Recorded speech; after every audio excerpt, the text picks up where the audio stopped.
Om Shanti. Good morning. आज प्राणेश्वर बाप दादा के 16 फरवरी 2024 के अनमोल महावाक्य सुनते हैं। मीठे बच्चे, अब अशरीरी होकर के घर चलना है। इसलिए जब किसी से भी बात करते हो ना, तो आत्मा भाई भाई समझ करके बात करो। देही अभिमानी रहने की मेहनत करो।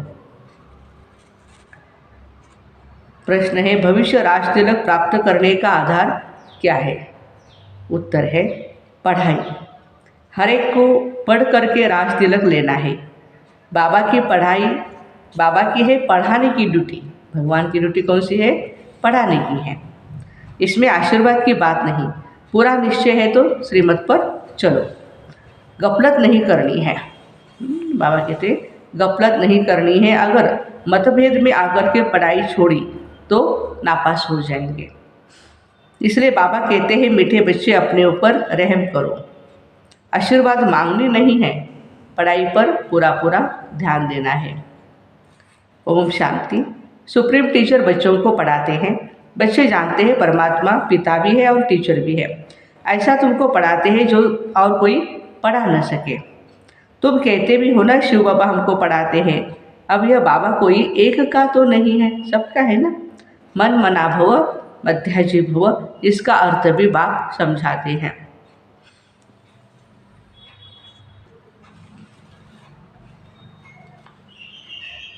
बाबा कहते, मीठे बच्चे मुझे याद करो। बच्चे तो अब समझदार हुए हैं ना। बेहद का बाप ही कहते हैं, तुम्हारा वर्षा तो है ही, यह कभी भूलना नहीं चाहिए। बाप आत्माओं से बात करते हैं। अभी तुम जीव आत्माएं हो ना। बेहद का बाप भी निराकार है, तुम जानते हो। इस तन द्वारा, ब्रह्मा बाबा के तन द्वारा हम बच्चों को पढ़ा रहे हैं। और कोई ऐसे नहीं समझेंगे, स्कूल में टीचर पढ़ाते हैं तो कहेंगे लौकिक टीचर लौकिक बच्चों को पढ़ाते। यह है पारलौकिक सुप्रीम टीचर जो पारलौकिक बच्चों को पढ़ाते हैं। तुम भी परलोक मूल वतन के निवासी हो। बाप भी परलोक में रहते हैं। बाबा कहते हैं, हम भी शांति धाम के निवासी हैं और तुम भी वहाँ के ही निवासी हो। हम दोनों एक धाम के रहवासी हैं। तुम अपने को आत्मा समझो, मैं परम आत्मा हूँ। अभी तुम यहाँ पार्ट बजा रहे हो। पार्ट बजाते बजाते तुम अभी पतित बन गए हो।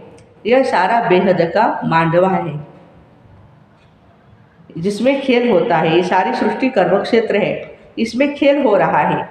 यह भी सिर्फ तुम बच्चे जानते हो, यह बेहद का खेल है। इसमें दिन और रात भी होते हैं। सूर्य और चांद कितनी बेहद की रोशनी देते हैं। यह है ही बेहद की बातें। अभी तुमको ज्ञान भी है। रचता आकर के रचता और रचना के आदि मध्य अंत का परिचय देते हैं। बाबा कहते हैं, तुमको रचना के आदि मध्य अंत का मैं राज सुनाता हूँ। ये पाठशाला है, पढ़ाने वाला भी अभोक्ता है। ऐसे कोई नहीं कहेंगे हम अभोक्ता है। अहमदाबाद में एक साधु ऐसे कहते थे, परंतु बाद में उनकी ठगी पकड़ी गई कि मैं कुछ खाता पीता नहीं हूँ। उनकी ठगी पकड़ी गई। ये समय ठगी भी बहुत निकल पड़ी है। वेशधारी बहुत है, इनको तो कोई वेश है नहीं। मनुष्य समझते हैं श्री कृष्ण ने गीता सुनाई, तो आजकल कितने श्री कृष्ण बन पड़े हैं। अब इतने श्री कृष्ण तो होते नहीं। यहाँ तो तुमको शिव बाबा ही आकर के पढ़ाते हैं, आत्मा को ही सुनाते हैं। तुमको बार बार कहा गया, अपने को आत्मा समझ, भाई भाई से बात करो, भाई को सुनाओ। बुद्धि में रहे बाबा की नॉलेज हम भाइयों को सुनाते हैं। मेल अथवा फीमेल दोनों भाई भाई हैं। इसलिए बाबा कहते हैं, तुम सब मेरे वर्षे के हकदार हो। वैसे फीमेल को वर्षा नहीं मिलता है, क्योंकि उनको ससुर घर जाना है। यहाँ तो है ही सब आत्माएं। अशरीरी होकर के जाना है घर। अभी जो तुमको ज्ञान रत्न मिलते हैं, यह अविनाशी रत्न बन जाते हैं। आत्मा ही ज्ञान का सागर बनती है। आत्मा ही, बाबा कहते हैं कि सब कुछ करती है।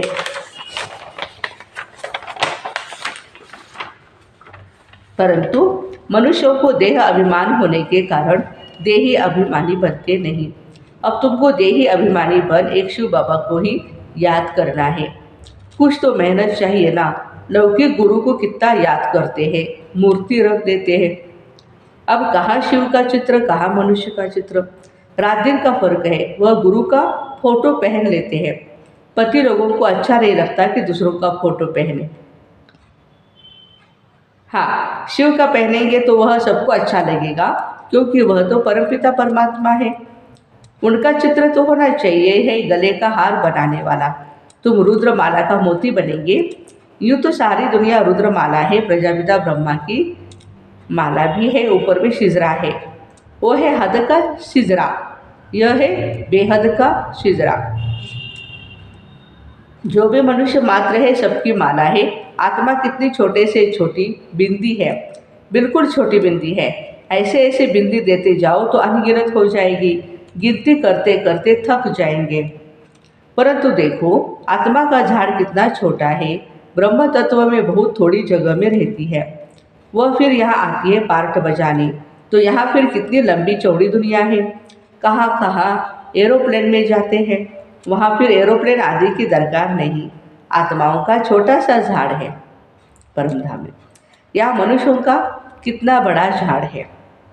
यह सब है प्रजापिता ब्रह्मा की संतान, जिसको कोई एडम, कोई देव, आदिदेव कहते हैं। मेल फीमेल तो जरूर है। तुम्हारा है प्रवृत्ति मार्ग, निवृत्ति मार्ग का खेल होता नहीं। एक हाथ से क्या होगा। दोनों पहिए चाहिए, पति पत्नी दोनों चाहिए। दो है तो आपस में रेस करते हैं। दूसरा पहिया साथ नहीं देता है तो ढीले पड़ जाते हैं। परंतु एक के कारण ठहर नहीं जाना चाहिए।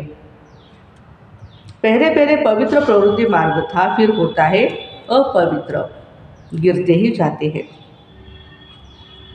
तुम्हारी बुद्धि में सारा ज्ञान है। यह झाड़ कैसे बढ़ता है, कैसे एडिशन होती जाती है। ऐसा झाड़ कोई निकाल न सके। कोई की बुद्धि में रचना और रचना के आदि मध्य अंत का नॉलेज है ही नहीं। इसलिए बाबा ने कहा था, यह लिखो कि हमने रचना द्वारा रचता और रचना की नॉलेज के आदि मध्य अंत को पाया है। वह तो न रचना को जानते न रचयिता को। अगर परंपरा यह ज्ञान चला आता तो कोई ना कोई बताता ना। सिवाय तो ब्रह्मा कुमार कुमारियों के कोई बता न सके। तुम जानते हो हम ब्राह्मण को परमपिता परमात्मा ही बैठ पढ़ाते हैं। हम ब्राह्मणों का ही उच्चते उच्च धर्म है। चित्र भी जरूर दिखाना पड़ता है। चित्र बिगड़ कर बुद्धि में बैठेगा नहीं। चित्र बहुत बड़े बड़े होने चाहिए। वैरायटी धर्मों का झाड़ कैसे बढ़ता है यह भी समझाया है। आगे तो कहते थे हम आत्मा सो परमात्मा, परमात्मा सो आत्मा। अब बाबा ने इसका अर्थ बताया। इस समय हम सो ब्राह्मण, हम सो देवता बनेंगे नई दुनिया में। अभी हम पुरुषोत्तम संगम युग पर है, अर्थात यह है पुरुषोत्तम बनने का संगम युग। ये सब तो बच्चे समझा सकते हो। रचना और रचना का अर्थ, हम सो का अर्थ। ओम अर्थात मैं आत्मा फर्स्ट, फिर यह शरीर है। आत्मा अविनाशी और यह शरीर विनाशी। हम यह शरीर धारण कर पार्ट बजाते, इसको ही कहा जाता है आत्म अभिमानी। हम आत्मा फलाना फलाना पार्ट बजाती है। हम आत्मा यह करती है। हम आत्मा परमात्मा के बच्चे हैं। कितना वंडरफुल ज्ञान है। यह ज्ञान बाप में ही है, इसलिए बाप को ही बुलाते। बाप है ही ज्ञान का सागर। उनकी भेंट में फिर है अज्ञान के सागर। आधा कल्प है ज्ञान, आधा कल्प है अज्ञान। ज्ञान का किसको भी पता नहीं है। ज्ञान कहा जाता है रचता द्वारा रचना को जानना। तो रचता जरूर, रचता में ही ज्ञान है ना, इसलिए उनको क्रिएटर कहा जाता है। मनुष्य समझते क्रिएटर ने यह रचना रची। बाबा समझाते हैं यह तो अनादि बना बनाया खेल है। कहते भी है ना, पतित पावन आओ, तो रचता कैसे कहेंगे। रचता तब कहे जब प्रलय हो फिर रचे। बाबा तो पति दुनिया को पावन बनाते हैं। तो ये सारे विश्व का जो झाड़ है उनके आदि मध्य अंत को मीठे मीठे बच्चे ही जानते हैं। जैसे माली हर एक बीज को और झाड़ को जानते हैं ना, बीज को देखने से सारा झाड़ बुद्धि में आ जाता है। तो यह है ह्यूमैनिटी का, है ना, मनुष्य सृष्टि का बीज शिव बाबा। उन्हें कोई नहीं जानते, गाते भी है, परमपिता परमात्मा सृष्टि का बीज रूप है, सतत चित आनंद स्वरूप है, सुख शांति पवित्रता का सागर है। तुम जानते हो यह सारा ज्ञान परमात्मा ईश्वरी द्वारा दे रहे हैं, तो जरूर यहाँ आएंगे ना। पतितों को पावन प्रेरणा से कैसे बनाएंगे? यह है ही पुरुषोत्तम संगम युग, इस पर तुम भाषण कर सकते हो, कैसे पुरुष तमो प्रधान से श्रेष्ठ सत्व प्रधान बनते हैं। तुम्हारे पास टॉपिक तो बहुत है, यह पतित तमो प्रधान दुनिया सत्व प्रधान कैसे बनती है, यह भी समझने लायक है। आगे चलकर तुम्हारा यह ज्ञान सुनेंगे, भर छोड़ भी देंगे, फिर आएंगे, क्योंकि गति सदगति की हट्टी ही एक है। तुम कह सकते हो सर्व का सदगतिदाता एक ही बाप है, उनको श्री श्री कहते हैं। श्रेष्ठ ते श्रेष्ठ है परमात्मा, वो हमें श्रेष्ठ बनाते हैं। श्रेष्ठ है सतयुग, भ्रष्ट है कलयुग, कहते भी है भ्रष्टाचारी है, परंतु अपने को नहीं समझते। पति दुनिया में एक भी श्रेष्ठ नहीं, श्री श्री जब आए तब आकर के श्री बनाए। श्री का टाइटल सतयुग आदि में देवताओं का था, यहाँ तो सबको श्री श्री कह देते हैं। वास्तव में श्री अक्षर है ही पवित्रता का। दूसरे धर्म वाले कोई भी अपने को श्री नहीं कहते हैं। श्री पोप कहेंगे क्या? नहीं, यहाँ तो सबको कहते रहते हैं। कहाँ हूँ सब मोती चुगने वाला, और कहाँ बगुले गंद खाने वाले। फर्क तो है ना। यह देवताएं है फूल, वह है गार्डन ऑफ अल्लाह। बाबा तुमको फूल बना रहे हैं, बाकी फूलों में वैरायटी भी बहुत होती है। हाँ, सबसे अच्छा फूल है किंग फ्लावर, रोज, गुलाब। ये लक्ष्मी नारायण को नई दुनिया का किंग क्वीन फ्लावर कहा जाएगा। तुम बच्चों को भी आंतरिक खुशी होनी चाहिए, इसमें बाहर का कुछ भी करना नहीं होता है। यह बत्तियाँ आदि जलाने का भी अर्थ चाहिए। शिव जयंती पर जलानी चाहिए, दिवाली पर लक्ष्मी का आह्वान करते हैं, लक्ष्मी का आह्वान करते हैं, उनसे पैसा आदि मांगते हैं, जबकि भंडारा भरने वाला शिव भोला भंडारी है। तुम जानते हो शिव बाबा द्वारा हमारा अखुट खजाना भर जाता है। यह ज्ञान रत्न धन है, वहाँ भी तुम्हारे पास अथाह धन रहता है। नई दुनिया में तुम मालामाल हो जाएंगे। सतयुग में ढेरों के ढेर हीरे जवाहरात थे, फिर वही होंगे। मनुष्य पूछते हैं यह सब खत्म होगा, फिर कहाँ से आएगा? खानियाँ खुद गई, पहाड़ियाँ टूट गई, फिर कैसे होंगी? बोलो, हिस्ट्री मस्ट रिपीट। जो कुछ था सो फिर रिपीट होगा। तुम बच्चे पुरुषार्थ कर रहे हो स्वर्ग का मालिक बनने का, स्वर्ग की हिस्ट्री ज्योग्राफी फिर रिपीट होगी। गीत में भी है ना, अब आपने सारी सृष्टि, सारा समंदर, सारी पृथ्वी हमको दे दी, जो कोई हमसे छीन नहीं सकता। उसके भेंट में अब क्या है? जमीन के लिए, पानी के लिए, भाषा के लिए कितने लड़ते झगड़ते रहते हैं। स्वर्ग के रचता बाबा का जन्म मनाया जाता है, जरूर उसने स्वर्ग की ही बादशाही दी होगी ना।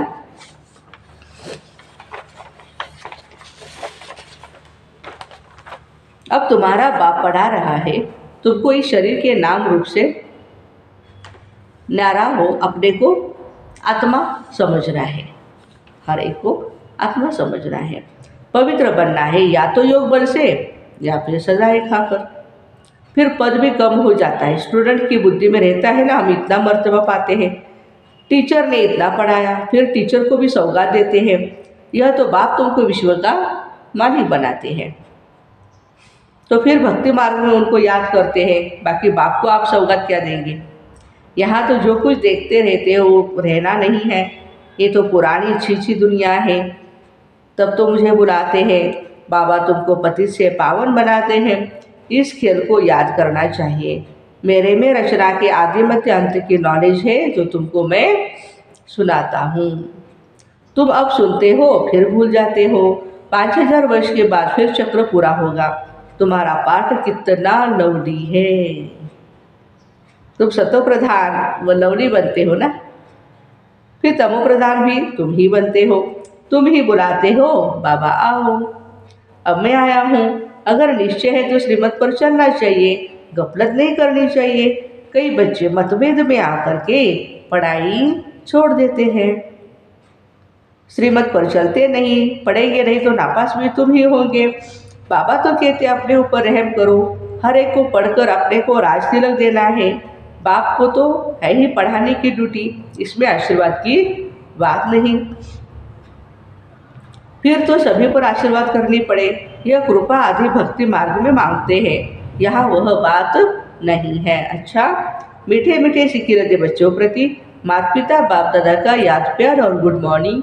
रूहानी बाप की रूहानी बच्चों को नमस्ते। हम रूहानी बच्चों की रूहानी माता पिता बाप दादा को याद प्यार, गुड मॉर्निंग और नमस्ते। वाह बाबा वाह, शुक्रिया बाबा शुक्रिया। धारणा के लिए मुख्य सार है, प्रवृत्ति में रहते आपस में रेस करनी है, परंतु अगर किसी कारण से एक पहिया ढीला पड़ जाता है, पति नहीं आते हैं या उनकी पत्नी नहीं आती है, फिर वो ढीले हो जाते हैं, तो बाबा कहते हैं उसके पीछे ठहर नहीं जाना चाहिए, रुकना नहीं है, आगे बढ़ते जाना है, स्वयं को राज तिलक देने के लायक बनाना है। सेकंड पॉइंट, शिव जयंती बड़ी धूमधाम से मनानी है, क्योंकि शिव बाबा जो ज्ञान रत्न देते हैं उससे ही तुम नई दुनिया में माला माल बनेंगे, तुम्हारे सब भंडारे भरपूर हो जाएंगे। वरदान, बाबा से शक्ति लेकर हर परिस्थिति को हल करने वाले साक्षी दृष्टा भव। आप बच्चे जानते हैं अति के बाद अंत होना है, तो हर प्रकार की हलचल अति में होगी, परिवार में भी खिटखिट होगी, मन में भी अनेक उलझने आएंगी, धन भी नीचे ऊपर होगा, लेकिन जो बाबा के साथी है, सच्चे हैं, उनका जवाबदार बाप है। ऐसे समय पर मन बाप की तरफ हो तो निर्णय शक्ति से सभी पार कर लेंगे। साक्षी दृष्टा हो जाओ तो बाबा की शक्ति से हर परिस्थिति को सहज ही हल कर लेंगे। आज का स्लोगन है, अब सब किनारे छोड़ घर चलने की तैयारी करो। अब सब किनारे छोड़ परमधाम में अपने घर चलने की तैयारी करो। ऐसे बाबा से शक्ति लेकर हर परिस्थिति को हल करने वाले साक्षी दृष्टा भाई बहनों को ओम शांति। Have a nice day.